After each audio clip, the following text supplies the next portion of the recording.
Hello everyone, welcome to my journey. Life with Rice without rice.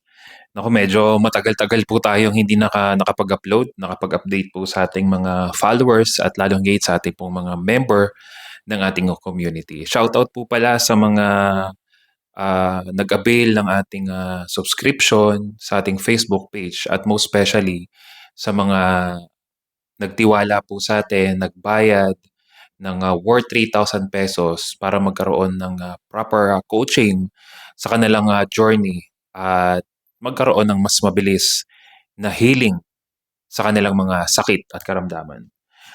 Una po sa lahat, para sa mga ngayon lamang nakapanood ng aking mga videos, ako po si Pastor Kelvin Cabuyao. I'm a life coach at meron po tayong karanasan for more than a decade. Tumutulong po tayo sa ating mga kababayan at syempre, ang simula ng ating pagtulong ay alam niyo na, pagbebenta ng mga food supplement.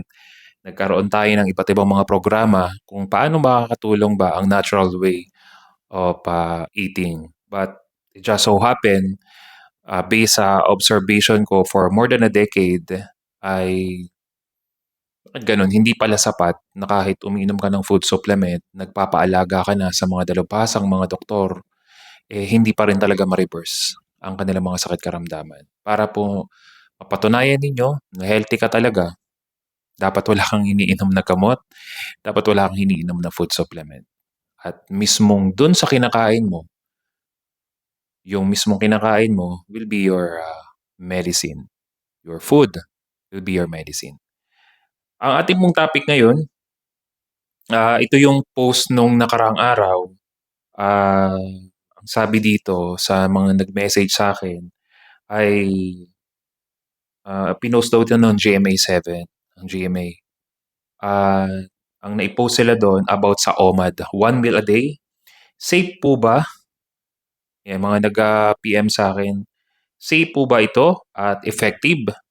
At ang sabi ay, alam niyo na, hindi daw, parang hindi safe na araw-araw gagawin ang OMAD. And maybe para po sa mga matatagal ng naka-follow po sa akin, nakinig niyo na ito. Pero gusto kong maging malinaw ito para sa mga bago naka-follow po sa atin.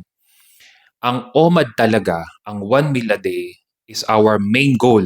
Ito maybe ngayon niyo lang ito makikinig sa napakaraming mga social media influencers patungkol sa health and proper nutrition. Maybe ngayon niyo lang ito mapapakinggan. Ang main goal talaga natin at most especially sa mga nag-avail ng programa natin, ito alam nila 'to, na meron pa tayong ginagawang programa bago natin ma-reach yung pinaka-main goal natin. Ano yung pinaka-main goal? Ay naka-OMAD talaga. That is 1 meal a day. Kung gusto po talaga natin na mas mabilis talaga yung healing, yung pinaka-journey na talaga natin, yung pinaka-the best, pasukin nyo talaga ang OMAD, and that is 1 meal a day. Kung ang pinaka-main goal, once na umidad ka na ng 50 years of age, ulitin ko po 50 years of age, dapat isang beses ka lang talagang kumakain sa loob ng isang araw. And the question is, anong klaseng pagkain naman ang kakainin mo kung isang beses ka lang kakain? So, syempre para sa lahat ng mga matatagal na nating naka-follow po sa atin, alam niyo na po yung kasagutan, and that is meat-based diet. Pero paano ka papasok sa 1 meal a day sa meat-based diet kung hindi mo alam yung proseso kung paano ka magiging matagumpay at mag-jump ka na into OMAD. At ang siyempre, ang sasabihin nila sa akin, mga nag-PM sa akin, "Pastor, bumababa po ang timbang ko, Pastor.